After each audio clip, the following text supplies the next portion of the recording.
Are you ready for your life to begin once again? You know, one of the things that drew me to this teaching in the beginning was the fact that all it takes to change your life is to change your mind. And it can happen like that. It can happen as quickly as it's a change that, if it's a change I really believe in, not just one I wish for. I love that song, and I chose it because it sets up what I want to talk about today in terms of what does God actually do? What can we really expect in our lives from this thing we call God? And we've been talking all month about the very basic ideas of our teaching, and that is that God is not some personality out there in the sky somewhere, but it is an energy. It is a beingness. In fact, everything we see, know, touch, taste, feel, have any experience of, is an expression of that power, that oneness, coming into shape and form by slowing down, by concentration, by shifting how the power works and where it works and how it does that. And what it really does is just give. I mean, it's a pretty simple thing when you really think about it. What does God do? God just gives. Gives life, gives your life, my life, gives this amazing building we're in, because it's all created out of the consciousness of the people who imagined it and built it and paid for it and brought it into place and into happening. And it just gives. It gives in all sorts of natural ways, and ways that may not seem so natural always. And in that giving, and in that constant forever givingness of the infinite to us and through us, comes our great hope and our great possibility for changing where we are right now, whoever we are. However happy we are with the way we are, I like that line in there. This is just as soon as not change. Thank you very much. My life is going just fine. I don't want anybody messing with it. I've been in that phase at times in my life, but that's always just kind of a plateau, because there's always the opportunity for greater change and greater growth than what we've yet imagined. At least until we absorb into the fullness and utterness of being the infinite and knowing ourselves as such. I grew up in Florida. I grew up along the Swanee River, about 9 miles from the Swanee River and about 12 miles from the Steinhatchee River. Stinginhatchee, we used to call it. And that river is brown. It's a big river. There's songs about it. You probably know it. I'm not going to sing it. But I grew up there, and that big, brown, deep, dark, scary river is where I learned to fish and where I learned to swim. And we ride on it, and we bridges across it and all those sorts of things. Parts of it are extremely deep, and parts of it aren't so much so. It gets bigger and bigger and bigger the closer to the Gulf of Mexico it gets. It originates in Georgia. No blame there. It's a good thing. Comes out of the Okefenokee Swamp. And in fact, it's even part of a bigger stream of water that starts up in South Carolina, not too far from the Charleston area. And it sweeps down through that part of Florida. Now, it isn't what you see in the river. What you see in the river is this brown, there's so many leaves have fallen into that river over the years, and it's such a slow-moving river that the tannic acid has turned it all dark and brown, which is why you get in the boat, you can't see anything. So occasional alligator coming up to snap at you or whatever, but you don't see the real bottom of the water anywhere, which makes it pretty scary. But the real river, the bigger river to which that little stream of the Swanee River is just a small part, the larger river is flowing underground. And it's, the geography of that part of the world is mostly made up of limestone.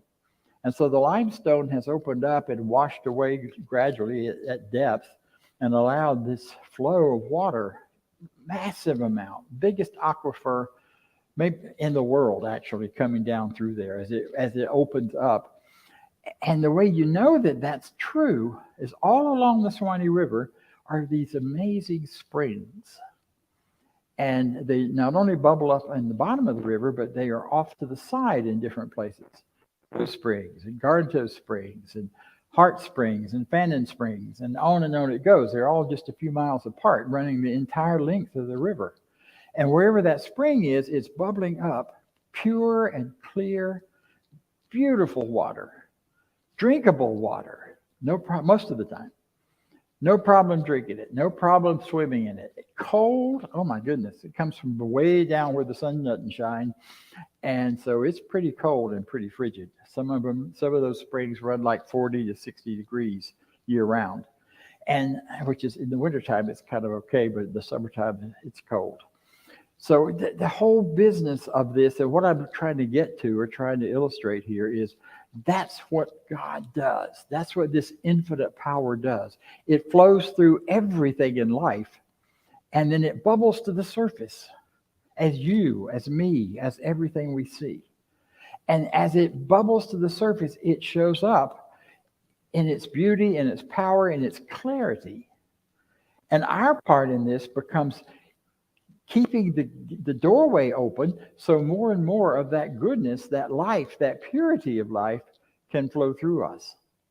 It's not as much about getting out and making things happen. We try to treat and we try to make this happen and we try to make that happen and we get all caught up in that. And what happens when you get caught up in that, you're right back in that muddy water. You're right back in that tannic acid water that just looks like iced tea. And you can't see through it very well.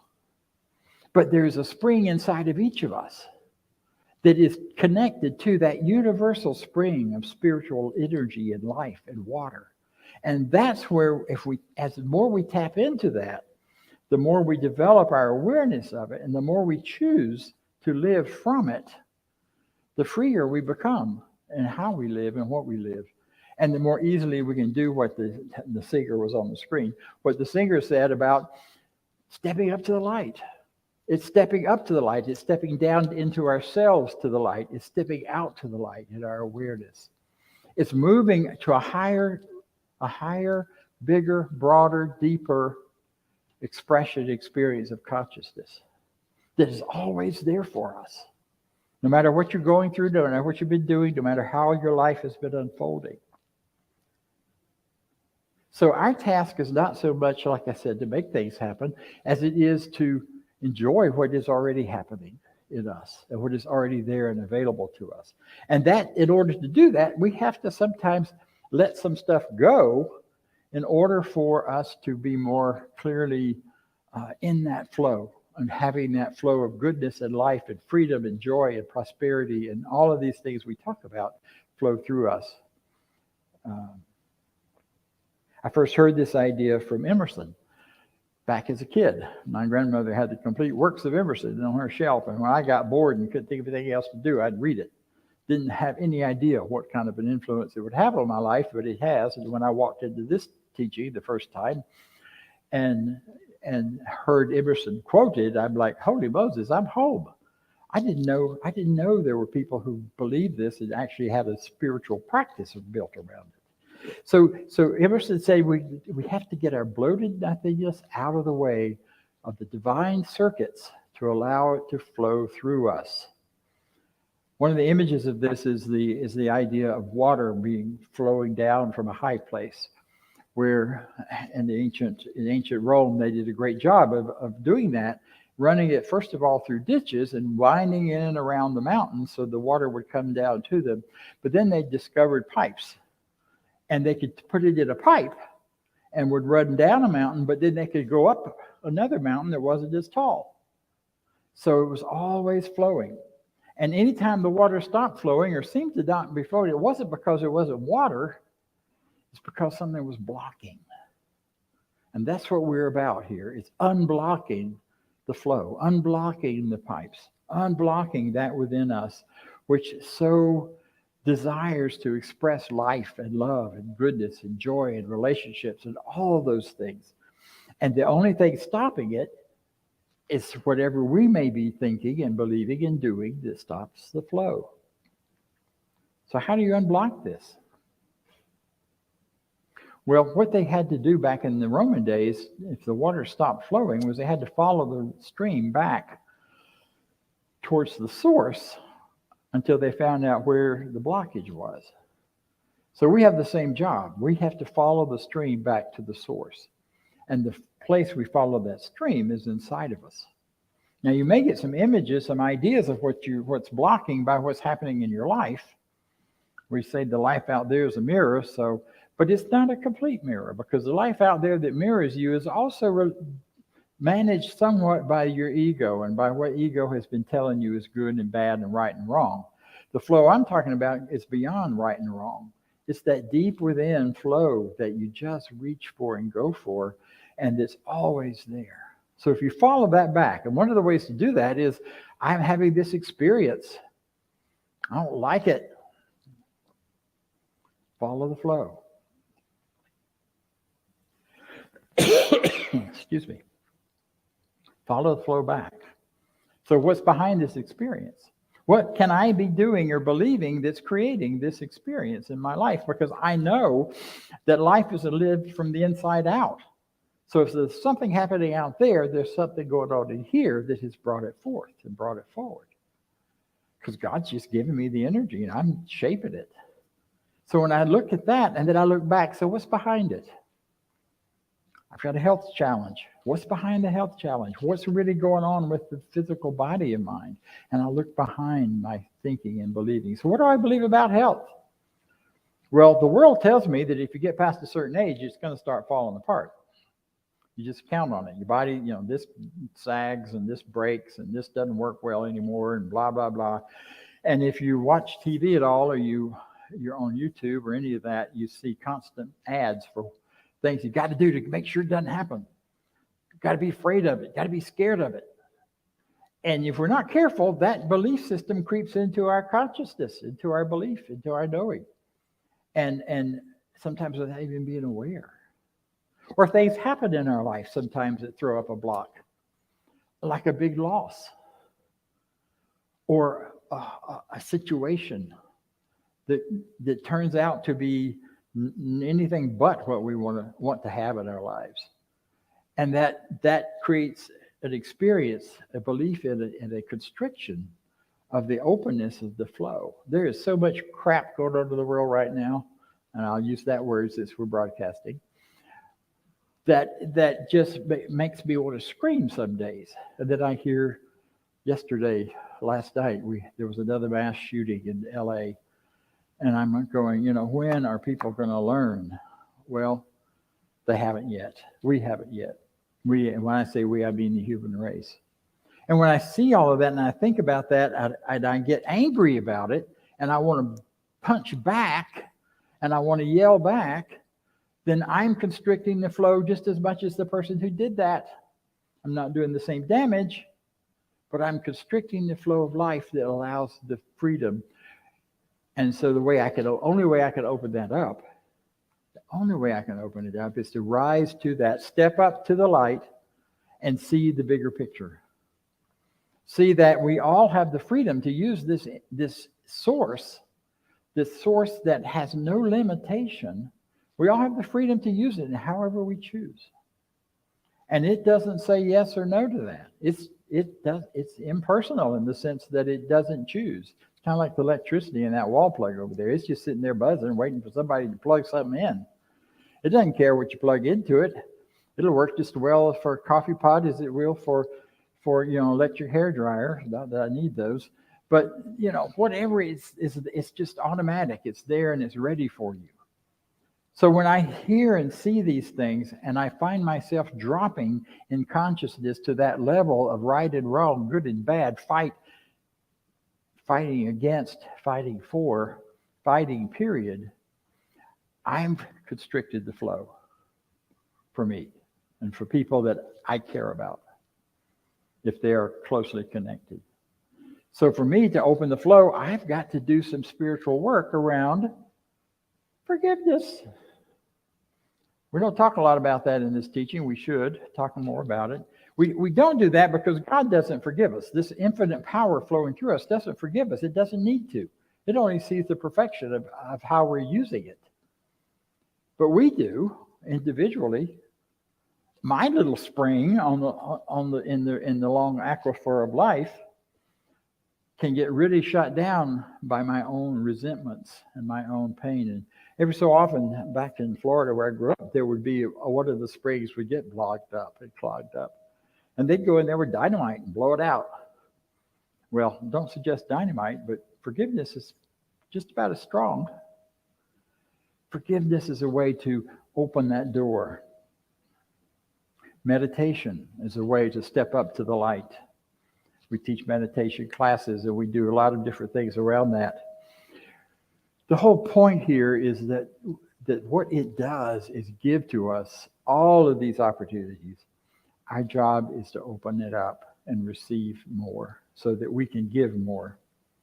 We teach a thing called fear to faith, how to get out of your fear and turn that into faith around very specific things that we're afraid of. Afraid of our health, afraid of our bodies. Do you ever have that? I didn't know there was anything wrong with me. And I went and got a health checkup, and oh my God, they sent me right to the hospital. And I'm like, what? I'm fine. So all of a sudden, I'm afraid of my own body. Will it talk to me? Will it let me know what I need?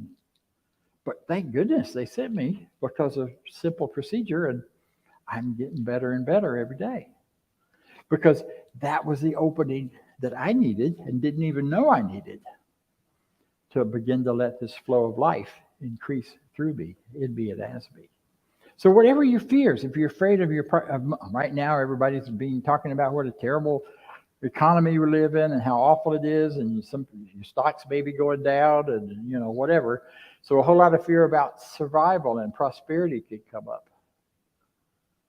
But you have to open that up to that flow to know that you have always been supported. You have always been given everything you need. Even it may not be what you want, but it's what you need. And that can continue if you continue to source the beliefs that open towards greater prosperity. If I get too caught up in a belief in constriction and worry too much about what the economy is doing and think that the economy determines my prosperity, I'm in trouble, because that closes down that flow. What we do instead is take fear to faith. Take that fear, look at what the belief is behind it, and then look at the counter belief that is the truth. And we move on. We do it with affirmations. We talk a lot about affirmations. I had a new version of affirmation that I picked up this week from Derek Rydell. Rydell, I think is how he pronounces it. He's a student of Agape, and the folks are there. He's a practitioner. He's a coach. He's done a lot of things. I had just stumbled across him this week, and he calls them affirmations instead of affirmations, or affirmations, I guess is the right word. And that is the idea that an affirmation is not about affirming this because I want to get it, because it's out there and I don't have it. So I want to affirm it so it'll come to me. Instead, it's a form is we already have it within me. I have everything within me I need. So I affirm by affirming that from me, greater prosperity is going to show up. From my consciousness, greater life, greater living, greater love, whatever the affirmation is. And we're going to come back to that at the end. But right now, there's just so much in this that I can't say loudly enough, especially right now, that the part that God plays in our life, what it does, is to give to us its quality. It gives to us its qualities. And if we understand those qualities and we embrace them, and we work to release anything that doesn't match it, the qualities of life, of light, of love. I'm counting because there's 7 of them. And out of love comes joy and power and peace and beauty. And joy is at the end. All of those are qualities of God that are given to us. You've got them inside of you already. You can't go out there and get them. You can only allow them to flow through you out there. And it's amazing how that works, because as you do that, it comes back to you. It's pretty cool. The more you love, the more you are loved. The more you give, the more you prosper. The more you are free to do that. So it sets up this beautiful flow. So how much of all of this goodness can you have? Ernest Holmes says, you can have all of it. There is nothing of God that you can't have. But here's the catch. We have to be willing to open our hearts and minds to receive. And the way we receive is by how much of it we can believe in. How much can you believe you have? How often do you think, I can't have that, I don't deserve it? I can't have that. I came from a poor family. I can't ever be rich. Or I came from an unhealthy family and I have all these terrible genetics in me and, it's just going to not work. And then it did. And the more we do that, the more we're saying no to the freedom and power that's trying to flow through us and is available to us. And we open more and more and receive. There's a beautiful story that I'll do the short version of called The Golden Buddha. And I first saw this in some of Cranfield's books back in the whatever. The idea is that sometime in the 1950s in China, they were building a new highway and it ran through an area where there was a Buddhist temple. So they had to move the temple, or at least a big part of it. And one of the biggest things they had to move was this big clay Buddha. So they worked it out to get the Buddha moved. They wrapped the Buddha up and got the belts under it and all these things, brought in a big heavy crane, and they lifted it and moved it just a few feet away so the road could go through and set it down. Kind of hard when they set it down. And that night it started to rain. So they had wrapped the Buddha in plastic so it wouldn't, would be sheltered because they hadn't moved the shelter with it. They hadn't covered it up yet. And during the night, one of the priests one of the monks went out to take a look at it and be sure it was okay. And he's shining his flashlight under the plastic and checking. And he noticed something shining back. And he's like, what? So he takes a little chip and he sort of pries it, looks into it, and opens it up a little more, and it's more shiny. So the next day, once everybody's awake and they can agree to it, he starts chipping away. And what he discovers is under this clay Buddha, inside this clay Buddha is a golden Buddha. And its purity is there, and its shininess is there. And it has been there for 1,000 years. Because sometime when they were being invaded by other groups in the years before, they had covered the Buddha over with clay to protect it from the invaders and keep them from stealing it. And so they had left it. It was just a clay Buddha. See, that's who we are. We are the clay Buddha. Within us is this solid gold that is pure and beautiful and loving and kind and good. And that's true of every human being, however they may appear on the outside, whether it's looking like clay or muddy water or whatever, there is that beauty within us. And that's what we get to access through this teaching. That's what this teaching is all about, is clearing away the things that don't look like the infinite and allowing us to live as God's on earth, as Spirit's expression on earth. That's what you're about. That's who you are. And so it is. And I will close with just one more piece about the affirmations. Affirmations are 3D. So you have something in front of you. There's some paper. Those of you who are here in the room, if you're at home, grab a piece of paper. Because the 3D affirmation is done on 3 levels. The I am, you declare that, and it's an affirmation. And when you're learning about yourself, you hear other people saying to you, you are bossy, you are fussy, you are fabulous, you are wonderful. And the third one is he, she is, whatever your pronoun, he is, she is, they are. So I would invite you, if you've got the piece of paper in front of you, to put down, I am, and then finish that sentence. I am a divine expression of the best love God ever thought about having, or whatever those words are for you.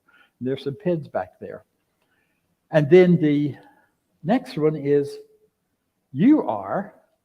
And on that one, once you get yours written, if you're willing, turn to your neighbor and tell them now or later or during the coffee afterwards or whatever works. And finally, the she, he is.